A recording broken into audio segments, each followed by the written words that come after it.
문갑식의 진짜TV입니다. 8.15 경축사에서 문재인 대통령이 북한과의 평화를 여러 차례 주장하고 심지어는 2045년에 남북한이 통일될 수도 있다라는 말을 했습니다. 그 말이 나온 지 채 하루도 안 지나서 북한은 조평통, 즉 조국평화통일위원회라는 대남기구를 통해서 광복절과 인연이 없는 막말을 늘어놓은 것이다. 누가? 문재인이.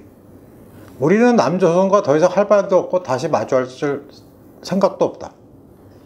남조선 당국이 이번 합동군사훈련이 끝난 다음에 아무런 계산도 없이 계절이 바뀌듯 저절로 대화 국면을 찾아오리라고 망상하고 있다. 미국과 북한 대해서 한국이 어부지리를 얻어버리고 목을 빼들고 기웃거리고 있지만 그런 부실한 미래는 미리 접는 것이 좋을 것이다. 이렇게 강도 높은 비판을 쏟아냈습니다. 막말도 했어요. 문 대통령이 밝힌 평화경제, 즉 남북한 협력을 통한 평화경제에 대해서 삶은 소대가리도 앙천대소할, 앙천대소는 하늘을 보면서 크게 웃는다. 그러면서 한미연합훈련과 최근 우리 국방부가 발표한 국방중기계획을 조평통에 언급하면서 명백한 것은 이 모든 것이 우리를 괴멸시키는 데 목적이 있다 라고 했습니다. 그럼에도 문 대통령은 아마 아랑곳하지 않을 거예요. 지금 북한에 대한 애정공세, 마치 스토커처럼 줄줄 따라다니는 행동. 자, 그러면 이 말이 나온 것을 어떻게 해야 될까? 어떻게 해석해야 될까? 첫째로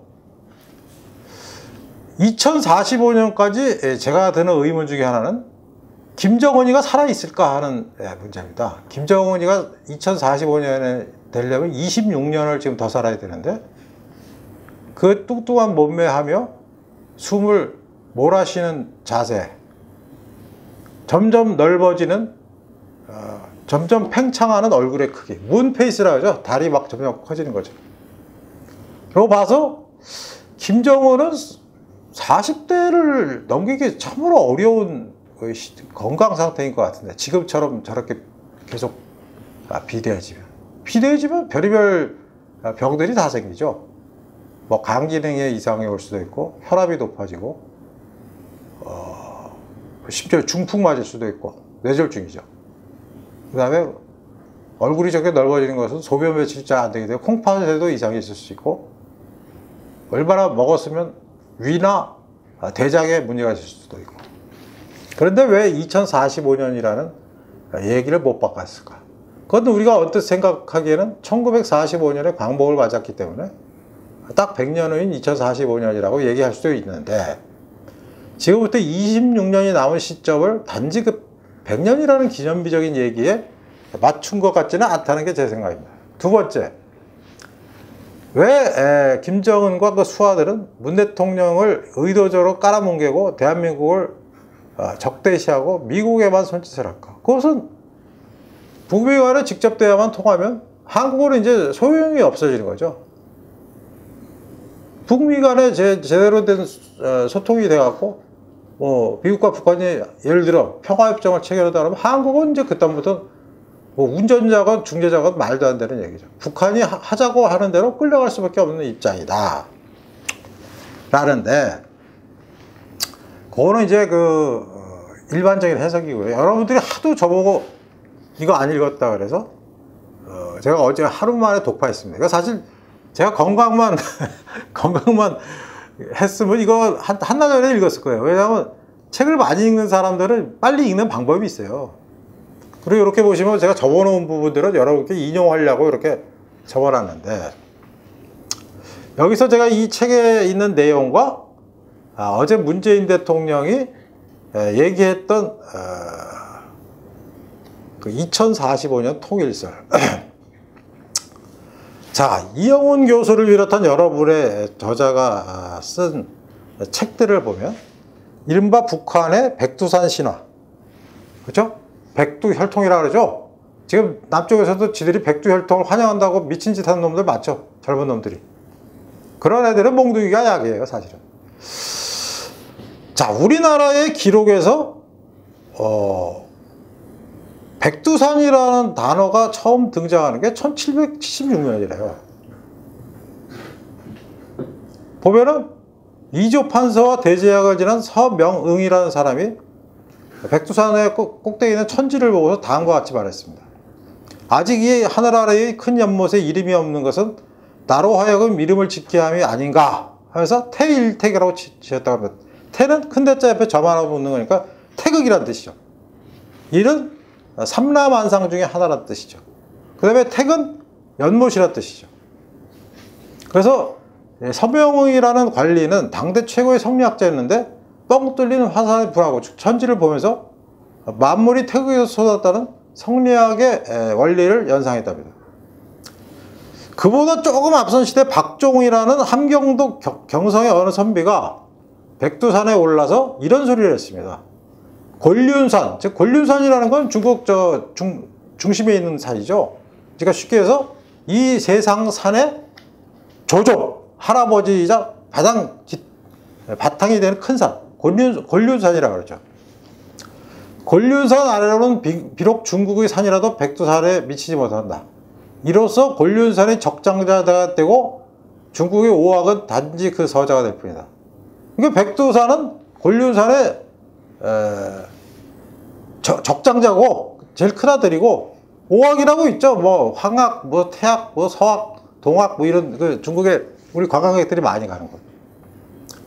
그래서 곤륜산을 바탕으로 한 중화민족과 백두산을 바탕으로 한 조선민족이 서로 이제 소중화라는 관계를 맺는다는 게 바로 이제 이런 소리입니다. 그런데 이 책에 따르면 백두산이 갑자기 우리나라에서 이렇게 약간 영적인 숭배의 대상이 된 것은 1927년에 최남선이라는 학자, 유명하죠? 한국이 나온 뭐 천재라고 불리는 최남선이 백두산 근참기라는 책을 지었는데 여기서 뭐라고 표현하냐면 백두산은 우리 종성의 근본이시며 우리 문화의 연원이시며 우리 국토의 초석이시며 우리 역사의 포대이시다.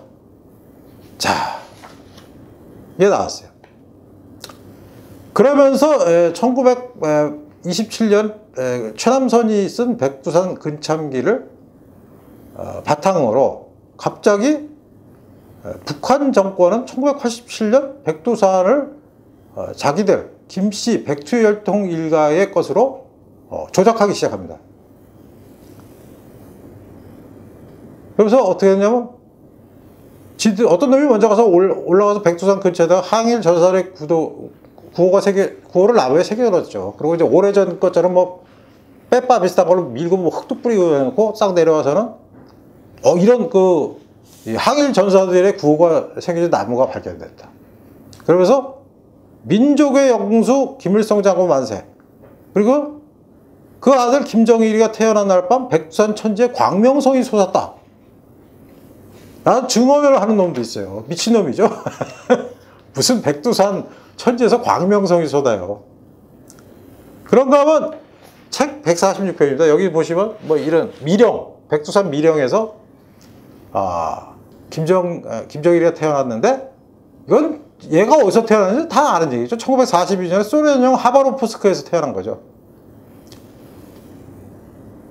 그런데 이 백두산 신화가 북한 김일성 일가의 신화로 뿐이 아니라 갑자기 남북한의 신화로도 변합니다. 그 사람이 누구냐? 그 역할을 제일 잘했던 사람이 만년 노벨 물학상 단골 후보에서 수많은 여성들에게 치욕감을 안겨줬던 시인 고은, 본명 고은태. 87년에 김일성이가 구호가 일제시대 일제 전사들이 항일 독립전사들이 새긴 구호가 발견됐다는 그 해에 고은은 뚱딴처럼 갑자기 백두산이라는 장편 서시를 발견했어요. 서시는 어떻게 시작되면 양반 감사댁 아씨와 꼴모순 김돌만이의 동반 도주로 시작되는데 이 남녀는 천령의 어느 바위 동굴에서 아기 장소 바울을 출산합니다. 그러다가 추격대 쫓아서 일가 3명이 백두산 밀림으로 스며들었다가 백두산 꼭대기에 올라서 천지에다가 바울을 3번 담궜대요. 어디서 많이 본 얘기 같죠? 종교 의식들에서. 그래서 이 아기장수 바오는 누구도 범할 수 없고 본인이 태어날 때부터 갖고 있던 에고를 천지 3번 담궜다 꼭 무슨 세례 받는 거랑 비슷하죠. 이놈들이 다 따오는 게 종교 의식에서 따오는 거예요. 그래서 그 바오가 벌이는 독립투쟁과 혁명의 드라마가 바로 장편서사시 백두산인데, 여러분들도 아시다시피 그 바오가 누구였어요? 김일성이죠. 자, 그래서 김일성이를 추종하는 DJ, 종북 세력의 원조 DJ는 2018년 평양으로 와서 장차 남북한이 연방제로 통일하자고 김정일이하고, 그때 죽기 전에 김정일이하고 밀약을 했습니다. 그런데 작년 9월 20일 일제 렉서스를 타고 김정은 부부와 문재인 부부가 백두산에 올라가서 환하게 웃으면서 손을 잡고 있죠. 자, 그러면 문재인 대통령의 머릿속에는 뭐가 남아있을까? 아마 김정일과 김대중이 밀약한 연방제가 남아있을 것입니다. 자, 그럼 이 연방제에 대해서 좀 한번 알아볼까요? 연방제 하니까 저희들이 도대체 연방제라는 게 좋은 게 아닌가 하는 건데요. 연방제에는 낮은 단계의 연방제와 높은 단계의 연방제가 있죠. 그러니까 낮은 단계의 연방제라는 것은 두 정부가, 남북한의 두 정부가 자율적인 그 권리를 행사하되, 예를 들어서 국방이라든가 통일에 대해 외교에 관해서는 각 지역 자치정부가 하고, 다만 남북한 연방의 통일기구에서는 통일기구를 만들어서 그 통일기구가 민족 공동의 이익에 맞는 남북관계를 조절한다 하는데, 왜 낮은 단계의 연방제를 택하냐면요, 높은 단계의 연방제를 택하면 북한에서 요구할 것이 한두 가지가 아니에요. 첫째, 미군 철수. 둘째, 국가보안법 철폐. 셋째, 평화협정 체결. 네 번째가 중요해요. 정당 활동의 자유화. 그 정당이 뭐겠어요? 공산당을 자유롭게 활동하기 위해서라는 거죠. 주한미군 철폐, 국가보안법 폐지, 평화협정 체결, 정당의 자유화, 공산당. 그런데 그런 얘기를 조건으로 내걸면 대다수의 한국민들은 아직도 6.25의 그 상처를 기억하시는 분들이 아직도 계시죠. 많이 생존해 계시죠. 그걸로 인해서 부상을 당해서 지금도 신음하시는 분도 계시고, 만일 그런 선결 조건을 먼저 내걸고 높은 단계의 연방제를 하게 되면 남쪽 우리 대한민국의 국민들 사이에서는 반감이 적지 않아서 실패할 우려가 있죠. 그래서 김대중과 김일성이 짜낸 얕은 꾀가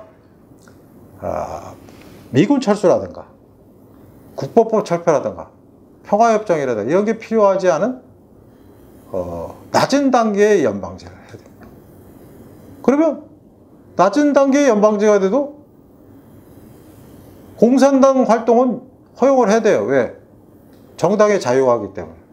그렇게 되면 공산당들이, 지금은 공산당이 없는데도 국민 한 절반 가까우시고 공산당 같은 짓들을 하고 있잖아요. 뭐 김정은 장군님 오세요, 이런 뭐 백두혈통을 환영합니다, 얼간이들.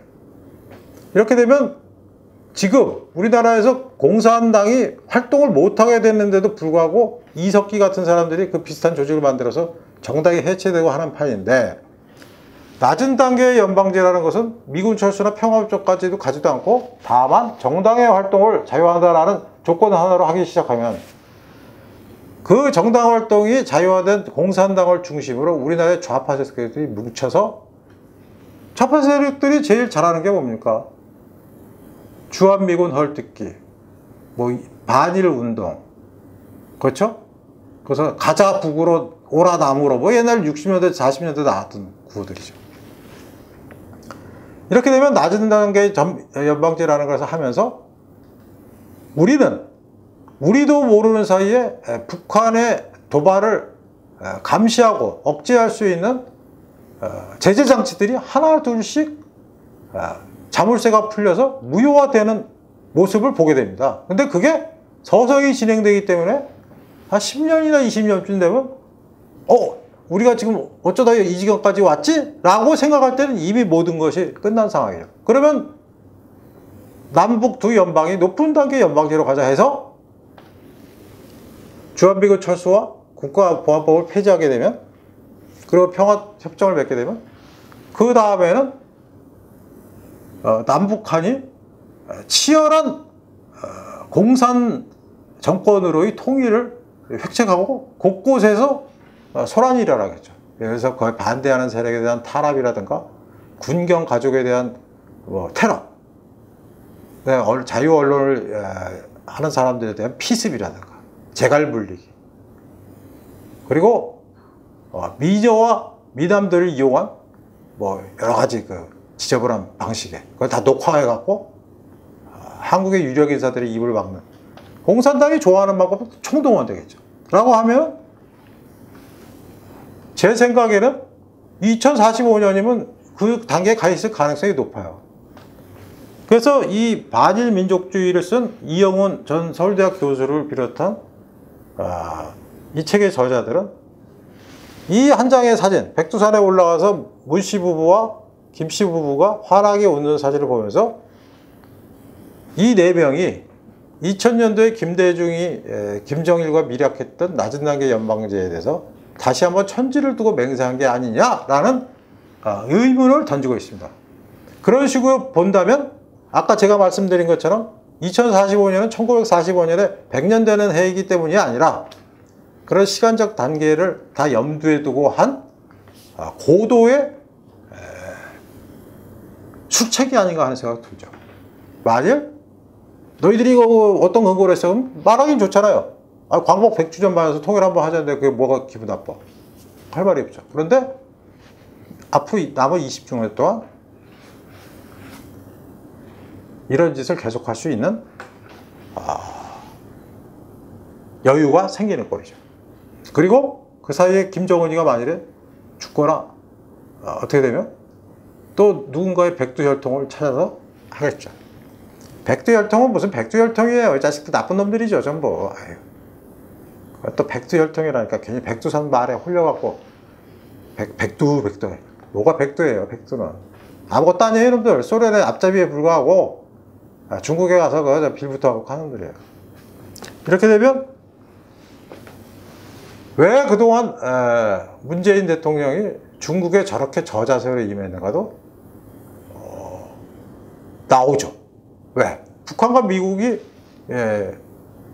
무슨 수교라도 하는 날이면 이제는 한반도에서 방해물이나 혹시 걸림돌이 되는 세력은 중국밖에 없죠. 일본과 러시아도 물론 자기들의 어떤 지분을 팔려고 노력하겠지만 중국은 바로 인접해 있는 땅이고 소련 역시 러시아 역시 인접해 있기는 하지만 아무래도 그쪽보다는 영향력이 중국이 훨씬 크겠죠. 그런 거대한 시나리오를 짜놓고 이렇게 온 국민들의 저주와 반론에도 불구하고 자기가 하고 싶은 일을 하나하나 차곡차곡 해나가는 게 아닌가 하는 생각이 듭니다. 네. 제가 또 이 책 선전하고 싶은 생각도 없고 대충 아는 내용이에요. 그래서 이영훈 교수가 그 전에 쓰셨던 저서를 다 봤기 때문에. 근데 또 어떤 분들이 이거 다 읽지도 않아 놓고선 너는 왜 그 책을 안 읽고 왔느냐 그래서 제가 어제 하루 쏟아서 읽었어요. 네. 또 다른 내용들은 틈을 봐서 기회를 봐서 인용하도록 하겠습니다. 예. 8.15 광복사 이후에 벌어진 현재 상황과 그 발언의 배후, 그 근거를 찾아가 보면 이런 무서운 음모가 도사리고 있을 수도 있다는 생각이 저의 견해입니다. 예. 문갑식의 진짜 뉴스는 기존의 신문 방송과 다른 특종이나 뉴스 위의 진짜 뉴스, 그리고 새로운 시야와 스토리를 발굴해서 여러분께 전해드립니다. 유부영의 후원도 많이 해주시고 좋아요, 구독, 퍼날르기 해서 여름 더위에 휴가도 못 가고 개고생? 개고생은 아니지만 하여튼 개고생은 아니지만 이렇게 땀을 흘리는 저희 식구들에게 여러분들이 더욱 많은 관심과 응원을 부탁드리겠습니다. 좋아요, 구독, 또 뭐 구독엔 돈 1원도 안 된대요. 저도 그렇게 생각합니다. 들으시다가 또 부족한 점이 있으면 지적해 주시고, 아니 TV를 빨리 장치해야 될, 이거 손가락으로 짚으면서 하면 훨씬 더 멋있을 텐데 잘 안 되네요. 네, 또 다음 시간에 뵙겠습니다. 감사합니다.